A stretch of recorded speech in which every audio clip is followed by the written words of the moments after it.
Living in Dreamland can be a real nightmare. With the plague, dark magics, and constant threat of war, the streets of the kingdom are dangerous. With the main religion still being formed, the morality often takes a backseat to survival. Yo, I'm Brad with Wicked Binge, and today we'll be ranking the cast of Disenchantment from good to evil. Alright, the rules. For this list, we'll be taking the characters from Disenchantment and breaking them up into 3 categories: the good, the gray, and the bad to evil. Morality on this list is relative since the show's fantasy setting doesn't always reflect our modern values perfectly. Ooh, I'm glad you can't see this. But with that said, on to the list. First, we have the good. These are the characters who most closely align with what we consider to be moral living, be it through deeds or motivation. The gold medal of good goes to God. This feels like cheating, but we assure you that we're not taking this lightly. There is a God in heaven, and we have to say that he's one of the few who possesses an idea of right and wrong. Mind you, he creates both, but he works in mysterious ways. He's created a safe haven for the people in heaven and cares for them. They even get free French fries. It doesn't hurt that he has a good sense of humor about himself. He's not above taking criticism, so long as you aren't rude to Jerry. Don't you dare insult my Jerry! Our silver medal of good goes to Jerry. He's related to one of the most evil families in all the kingdoms. His brother and sisters tried to kill him after failing to screw a crown onto his head. The trauma makes him simple-minded, and he fails to understand the plans of his evil siblings. Now, if you'll excuse us, we'd like to beat Jerry in private. However, he sacrifices himself to save Bean from suffering the same fate that he did. He helps her reunite with Lucy, acts as her decoy, and struggles to make sure that Dagmar doesn't get the chance to screw any crowns onto her head. He's so pleased to find out that Bean considers him a true friend that he dies happily. It's a level of purity that is rare on this show. If you're not swayed by us, well, he has an endorsement from God. That should carry some weight. Possibly enough weight to kill an evil sibling if you aim where he's going to be and not where he is. The bronze medal of good, surprisingly, goes to Lucy. We know what you're thinking, and no, we're not being influenced by the drinking buddies that raised us. At least not too influenced by them. We think that Lucy's one of the best characters. Yes, he is a demon. Yes, we only get to meet him because he's being sent to torment Princess Tiabini. He's great at goading her into making questionable decisions. He enables her drinking, violence, and impulsiveness. And we don't think he's been a great influence on Elfo either. All that aside, he's one of the most selfless in the entire series. He sacrifices his powers to save Bean and Elfo from hell. This includes not only the big wings that he had won by pretending to betray them, but also his immunity to fire and his immortality, powers through which he defines himself. He chooses to give them up to save Bean, whom he cares about, and Elfo, whom he doesn't even like. The most impressive part is that this isn't even the first time Lucy was willing to sacrifice himself for Bean. When Big Joe was performing an exorcism, Lucy gave himself up rather than let Bean burn. Even some of Lucy's more nefarious plans end with him contributing to the greater good. There's an episode where he convinces sickly elves to name him in their last will and testament in a phony hospital he constructs, but in reality, he nurses most of the elves back to health, rather than stealing their life savings. This is impressive in the case of Elfo's father, who was already on death's door. Despite his show of carelessness, it's obvious that he cares about his friends more and more throughout the series. He becomes one of the best characters, despite his constant attempts to convince us that he's bad. While he may never give up some of his demonic ways, he's good at heart. Following him is the unnamed female knight. Bean, unfortunately, still hasn't asked for her name, but this Steamland resident has a knack for being in the right place at the right time to help the princess. She may need help with her listening skills, but she saved Bean's life and has helped her find Elfo. Now we're wondering when Bean will get the hint and finally use that number to call her knight in rusty armor for a proper date. Next is the Washmaster. You could be forgiven if you have forgotten about the Washmaster. He had a brief stint before meeting his untimely end. He wants to give everyone's clothes a good wash. Considering that in Dreamland, Zog only has one wash day, this is a much-needed service in the kingdom. He would have been heroic enough for this alone, but he also teaches patience and non-violence, right up until the end where he is dropped off the cliff. The kingdom lost a shining spot with him. We now move to Gwen. You may remember her as the witch. She has a unique cackle, which she is cursed to communicate through. It makes her look guilty as she's being tried for murder. Tiabini saves her life while also screwing up her executioner duties, but she's later revealed to be innocent. Once the curse is lifted and she's able to talk again, we learn what an amazing person she is. She flies off cackling on a broomstick, but there's more to her than ominous witch cliches. She and her previous husband of 90 years adopted and cared for 17 dogs. She also takes care of her twin sister in the attic of her candy cottage, or rather she did, before the sibling tragically died. She seems like a grounded and caring woman, which is rare in Dreamland. Following her is Derek. He may not be the best prince. He wasn't a great king during the time that Zog was recovering from a bullet wound, but he shows promise with reason, and he's capable of getting better as he grows up.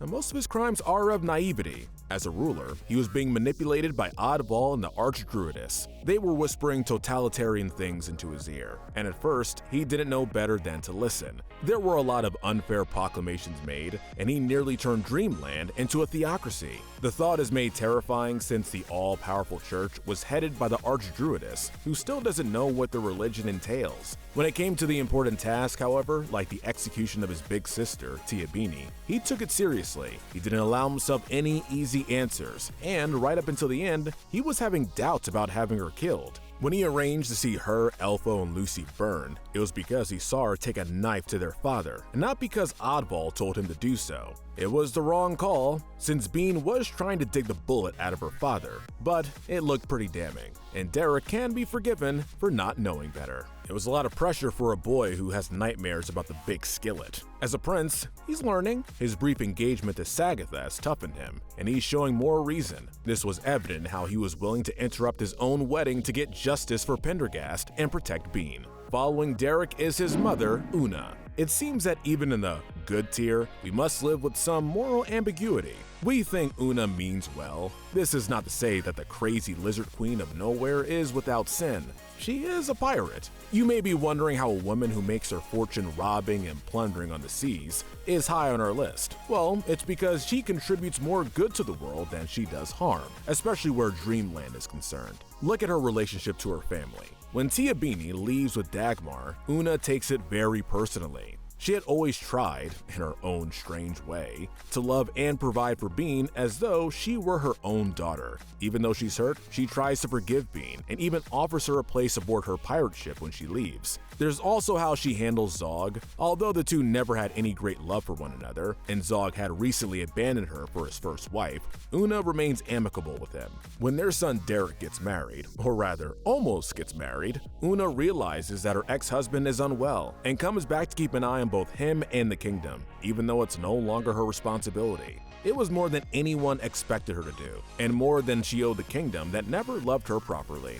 Following the Pirate Queen is Bunty. Bunty is a victim of the time period. To say that she's rough around the edges would be putting it lightly, but she's a woman who's grown up in a cruel world and is used to having to make her own way. She does this with as much grace and generosity as could be expected. There is the occasional comment about killing all nobility in an uprising, but what brings Bunty down this far in the tier is her treatment of her children. If you can cry, you can work. She needs to toughen them up for a tough world, but some of her methods go beyond the needed level of cruelty. She puts her many children to work, often in dangerous situations while they are still underage. She has a fun cage where she will lock up the babies in a crib to keep them from escaping as she goes about her other duties. These are more understandable, if not exactly forgivable crimes, when you know the inner workings of the kingdom. And we are impressed with how kind and loving she is to Bean. Despite being ignored and mistreated, Bunty is a loyal servant who clearly loves her mistress. The way that she's willing to take in a rebelling and homeless Bean, even when her family has it much worse, speaks volumes to the kind of person that she is. And we're gonna keep an eye on that uprising, just in case. Next is the Griffin. This creature, half man, half bird, half lion, has set up her nest at the edge of the world. We don't know much about her, other than her kind is going extinct, and she's willing to offer assistance to a group of strangers. It's rare and kind, from a creature that's had it rough. Following her is Ursula, the second of King Zog's consorts to make it onto the list. Ursula never got to be a queen, though we think she would have been an excellent ruler of Dreamland, despite not being as refined as Una or Dagmar. Ursula is a forest selkie. It means that she's a bear when she's wearing her bear skin, but she can take it off to be a human woman. That human woman was loved by King Zog, and they were an adorable couple. She may have been wild and prone to breaking things in the castle, but she was a free spirit with a pure heart, and she made Zog happier than either of his wives. Up next is Mertz's mother. We don't know if it's touching or overbearing that Mertz's mother starts following him on quest. On one hand, it's a level of maternal commitment that is rivaled by none. On the other hand, it embarrasses Mertz, and we have to empathize with him, at least a little. His mother rides around dressed like a knight from the waist up while still wearing her fuzzy bat slippers to make sure that her son doesn't die in service of the king. She lasts longer than many of Dreamland's properly appointed knights, and has more common sense than the rest of the crew put together, and we have to appreciate her dedication. Following her is Tess. She was hostile at first, but we can cut her some slack considering that she was essentially abducted. She wants to get a glass eye and be left alone by all the creeps in a kingdom that despises her for her looks. While she may have anger issues to work through and doesn't know her own strength, she means well. We come finally to Princess Tiabini. We're giving her a lot of credit because she is learning. There are a lot of complaints about the princess. She's self-centered, lazy, has some substance abuse issues, virtually no decision-making skills. She takes her friends, family, and position for granted. And she accidentally murders a lot of people. But she is also the main character, and seeing her start at such a low point, morally speaking, gives her room to grow. Whew, I'm a good butcher. This is a pet shop. She's already making tremendous progress in an environment where most characters only get worse. What starts as moping and self-doubt when she hurts a loved one turns into better decision-making and a stronger spirit. She uncovers terrible truths about her family on both sides and is learning how to fight the evil parts of herself.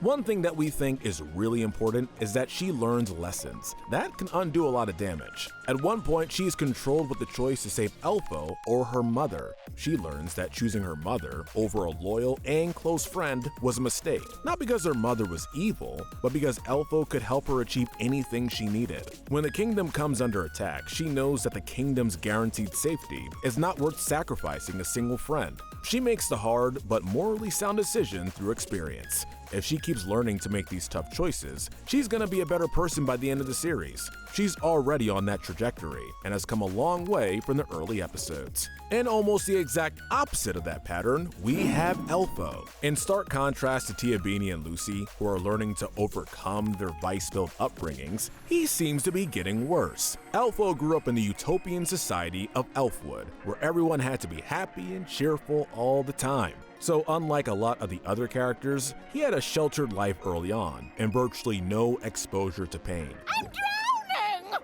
I'm Elfo. The first sign that he was different came when he didn't want to be happy all the time and chose to leave to experience new things. And just to clarify, we don't think he's a bad person for getting restless. If he had to hear that song that the elves sing every day for our entire lives, we would probably not leave with our sanity. Singing while you work's not happiness. It's mental illness. We do believe that he wasn't prepared for the hazards of the world because he's navigating it without proper context. His first day out of Elfwood, Elfo decides he likes war because it's a new adventure for him, and he doesn't understand that people are dying.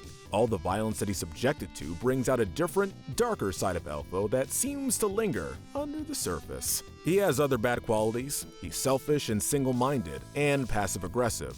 We're speaking specifically on the selfish love that he has for Bean. He gets jealous and irrational whenever she tries to find a romantic partner besides him, while also failing to make his feelings clear. This becomes hypocritical as he starts to pursue other relationships, including a crush he has on Bean's mother and a fling with a ship that almost gets them both killed. He seems to want to control Bean, rather than to actually make things work. The love seems to be getting less pure as time goes on. As he grows less naive, he seems to get more rude. Though we can hardly call him a bad person, he is capable of making grand sacrifices. Speaking of Bean and relationships, let's talk about Mora. Mora could be self-involved. She flirts with Bean relentlessly before leaving without a goodbye, all because she is afraid of getting hurt. At least, we think that's what happened. We don't know much of Bean's relationship to Mora was real and how much was a concussion-fueled dream, but the fact that Mora wasn't around to clear it up leaves it open to interpretation. I just had the craziest dream.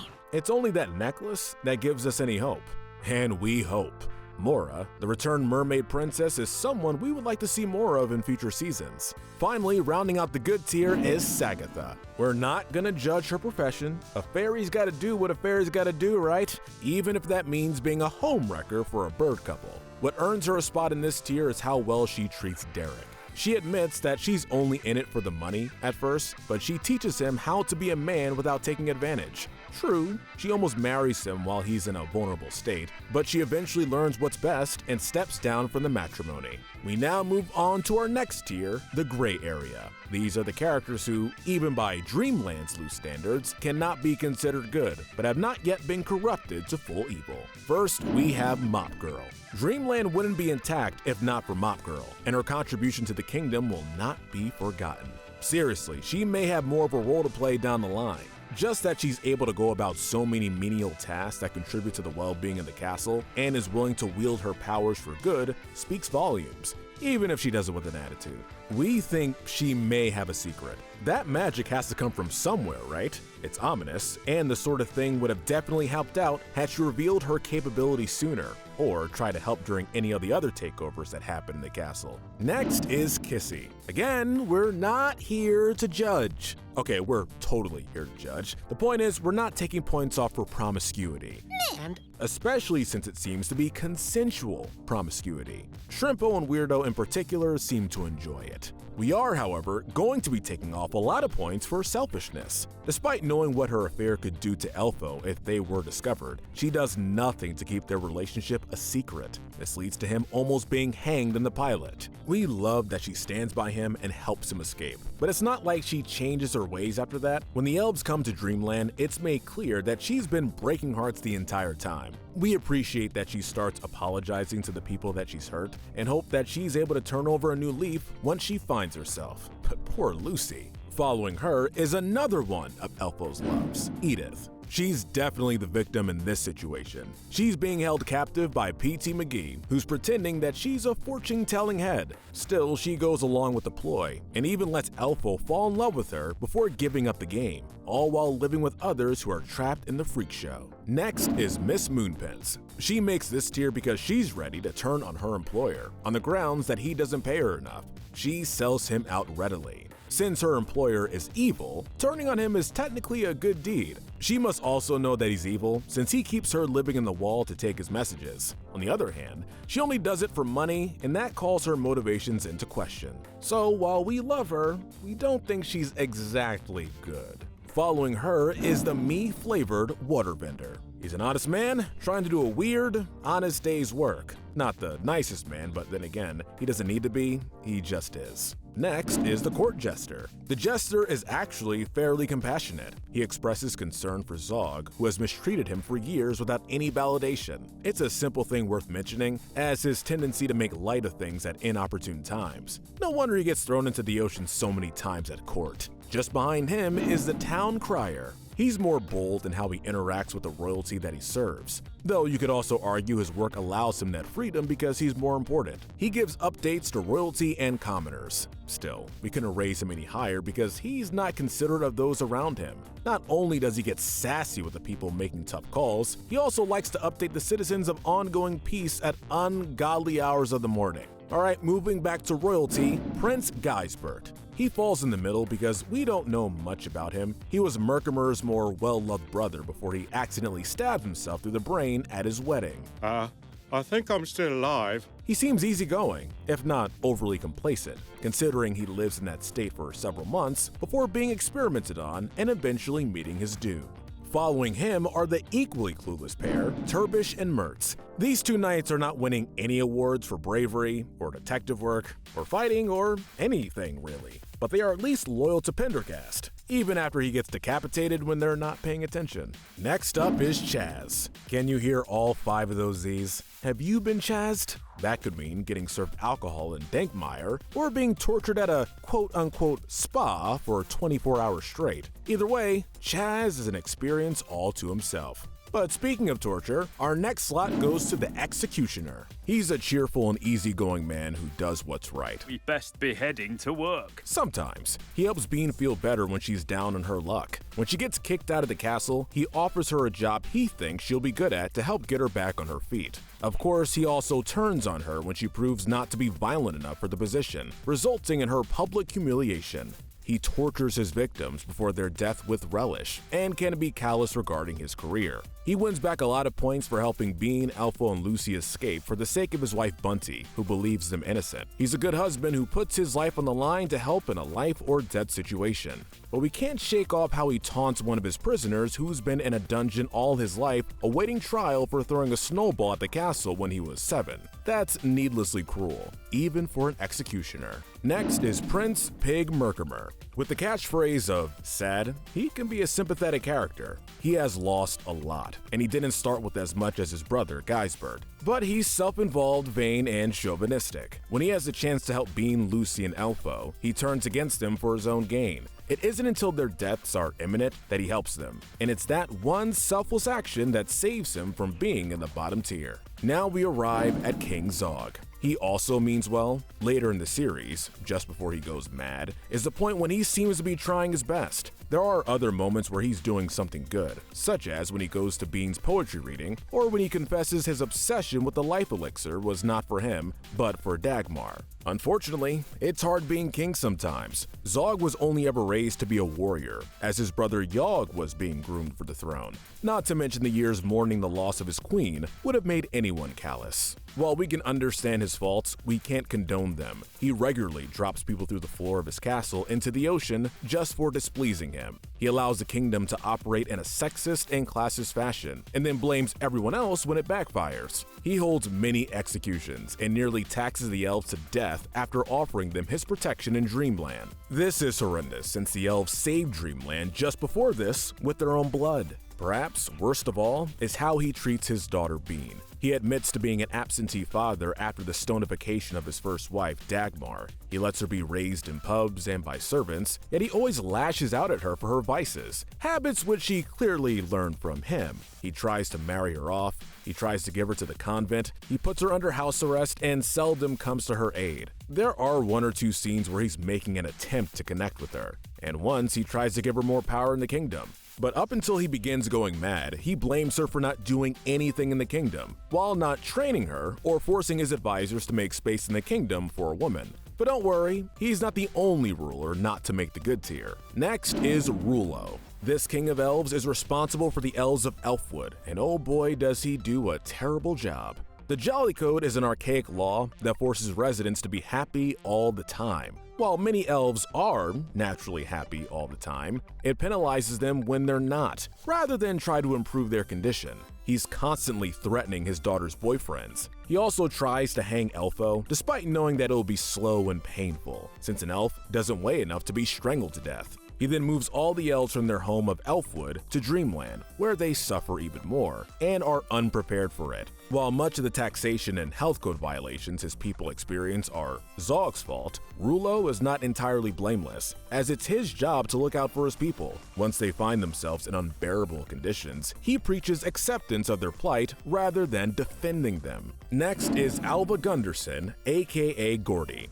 You may be surprised to find him in the middle tier, since he was painted as an antagonist in the 3rd season. He sent the Archdruidess after Bean to lure her into his domain of Steamland. We all know that she did terrible things while on that mission. He's also guilty of lying to Bean about his identity and pursuing her once she leaves his property. But there is a lot of practicality in a Dreamland-Steamland alliance. We don't blame him for wanting to vet Bean, nor do we entirely blame him for pursuing her when she makes a break for it. We don't condone it, exactly, but had Bean been thinking with the ambassador-ruler side of her brain, she probably would have realized the panic she caused by running. She alerted him to the threats in his kingdom, and then made a break for it. She was, at the time, under his protection and would have been irresponsible not to look for her. Alva should definitely have taken the hint that Bean was not interested in him. As a matter of fact, she wouldn't have gotten the idea to run had he not come on too strong. He also should have given more specific instructions to the spy he sent to Dreamland, and ideally, he wouldn't have let any of the other Steamland operatives have free, violent reign when invading either. But we don't think Alva's motives are terrible, nor do we find his methods cruel in comparison to the others. So far, he's more incompetent than malicious. Following him is Trixia. The Trogs are hard to put down. Let's just put it that way and move on. They might be evil and creepy, but we know that Trixia is the most intense out of all of them, especially when it comes to her, infatuation with Elfo. She pursues him in a way that is not healthy for Elfo and brings him along for intense Trog stuff. That was not in his best interest. She also stalks him and drops down on him in the middle of the night and threatens his escape and just, it's not right. Rounding out the tier, we have Daddy Elfo, aka Pops. He's an innocent old elf who is embarrassed about his preference for bigger ladies, right? Well, not if you believe Elfo. In one moment of oversharing, Elfo tells Lucy and Bean that once Daddy Elfo spanked him on the bum-bum. That would have been one thing, but in a repeat overhearing moment later on, Elfo confesses that Daddy Elfo had him tied up as a punishment before smacking him again on the bum-bum. Like, as much as we hate thinking about Elfo's bum-bum, we have to admit that this is disturbing. We don't want to think about why Elfo would need to be hogtied and smacked there, and if you believe it, it really paints sweet old Pops in a different light, doesn't it? And we have our bad to evil category, the characters who actively do harm to their respective kingdoms. After all, what would the show be without some great villains? Kicking off this tier, we have Lorenzo and Bunny Bentwood. They are the married brother and sister rulers of Bentwood. Do we have to say more? Probably, but we don't really want to. Oh, brother husband. They're terrible parents, not surprising, who have raised two horribly self-involved children. They have never known anything but the best that the kingdoms have to offer, and they are out of touch with the common people. Even when Merkimer and Pig Merkimer take over Bentwood, throwing the king and queen into a cell, it is plush and well decorated with guards to wait on them. They really don't know the meaning of suffering. Next is Handsome Wade Brody Jr. We can all agree that con artists are bad, right? But stealing 10,000 gold from an entire population of starving, sickly elves who believe that you're gonna find their miracle cure? That's closer to a genocide than it is a con. If it weren't for Lucy's care, Elfo's sleuthing, and Tia Beanie's bravery, he might have gotten away with one of the show's most horrible crimes. No wonder his father doesn't get along with him anymore. Following him is Sven the Barbarian. He was not one of Bean's most promising paramours, though she did like how unafraid he was of her father. Unfortunately, there is such a thing as good fear. Sven leads his land Vikings to massacre the partygoers in the castle and tries to take the throne for himself. This is cruel, as he chooses the shoddy kingdom over Bean, after she thought she had finally found someone who would take an interest in her without paying any mind to King Zog. Following him are Big Joe and Porky. Porky gets a pass, since he's mostly doing Big Joe's bidding, but Big Joe has been involved in too many nefarious schemes to undermine Princess Tia Beanie and hurt or kill her friends. Though we don't know what his motives are, we know enough to know that he's up to no good. I mean, he's teaming up with Oddball, and when has that ever been good? Next is Sky Gunderson. The man who teaches Tia Beanie about science, or rather, science, as she likes to call it. So I'm a scientist? While we appreciate the path that he sets the princess on, we don't like how he tries to use her afterward. We especially don't like how his associate, Harriet, says that he has a way of bringing in naive, freckled interns. And he's an angry creep. Speaking of creeps, let's move on to Cercerio. We can't tell if he's an evil genius or incompetent. We suspect it may be a combination, but we can't deny the negative effect that it has on the royal family and Dreamland. He nearly kills King Zog by making his bullet wound more infected. It proves that he's worse at medicine than he was at magic, an impressive feat since none of his spells ever go well. He doesn't realize his own incompetence, and that is dangerous. The fact that he seems to be in a polyamorous relationship with Oddball also doesn't speak well to his character. And just for clarification, we take issue with the Oddball part of that equation, not the polyamory. As a matter of fact, the one good point that we have in Cercerio's favor is that he's open-minded about some things, albeit very stubborn in others. Next is Hansel and Gretel. Everyone tries to give them the benefit of the doubt because of the fairy tale. However, they will confess their crimes. I mean, they killed and ate their parents. The nice witch, Gwen, adopted them, but wouldn't feed them enough candy, so they cursed her and started using her candy cottage for evil. We didn't feel bad for them when they got tortured in hell. We were supposed to grow old together and eat a family. Next is Oddball. You may be surprised that he's not lower, and to be honest, so are we. One of the only things sparing him is that it's impossible to tell what his motivations are. While we know that he's trying to take over the realm and is striving for more power, it's unclear whether or not he means to harm. Even Tia Beanie, who has been a victim more times than anyone, is unsure if she is better served with or without him. While he has no love for her or her methods, it's clear that he wants to keep the kingdom intact. There are numerous crimes he needs to answer for, though. Framing Tia Beanie with the murder of her father, trying to plot the actual murder of her father, conspiring with the Archdruidess, and manipulating Derek during his rule. He's also cooking up something with Big Joe, but we don't know what that is yet. We move now to someone who definitely means harm, P.T. McGee. P.T. McGee is a businessman in Steamland. His business? A freak show. Not only is he scamming the patrons by showing them freaks under false pretenses, but he's also abducting people and displaying his crimes. He has Mora, Elfo, and Edith imprisoned in cages to be gawked at and abused, as well as his son. The cruelties don't stop there. He talks to an associate about selling some of his more troublesome freaks to be hunted on an island for rich people. This man is scum, and we can't say enough bad things about him. For a brief appearance, he made a terrible impression. Following him is Old Man Touchy. Old Man Touchy is actually helpful and a more fun character than P.T. McGee. What's less pleasant to think about is why he's been imprisoned. King Zog says there's nothing he hasn't touched, and when you think about that, his laughter is suddenly a lot more creepy and a lot less fun. Yeah, we're not super thrilled that he was pardoned. Winning the Bronze Medal of Evil is the Archdruidess. She sent the Dreamland by Alva Gunderson to lure Bean to Steamland. She grabs power by becoming the Archdruidess of a religion she doesn't understand and seems to despise. She thinks less of everyone and betrays her partner in crime, Oddball. She inflicts suffering and pain on her mission. She buries Zog alive, manipulates his son against Bean, and tries to have the princess executed rather than to bring her to Steamland. Shut up. This may or may not have something to do with her affection for Alva, but at least she didn't try to bolt anything to Bean's head. Speaking of which, the Silver Medal of Evil is shared between Cloyd and Rebecca. They try to bolt a crown to Bean's head. This is after they had tried to ruin her life by sending a demon to torment her, ruined 2 of her weddings, and made life in Dreamland worse. They also continually abused Jerry, their brother, for the crime of not being able to withstand their terrible, evil family crown. They're only saved from the #1 spot for their ineffectualness. But on that note, the Gold Medal of Evil goes to Dagmar.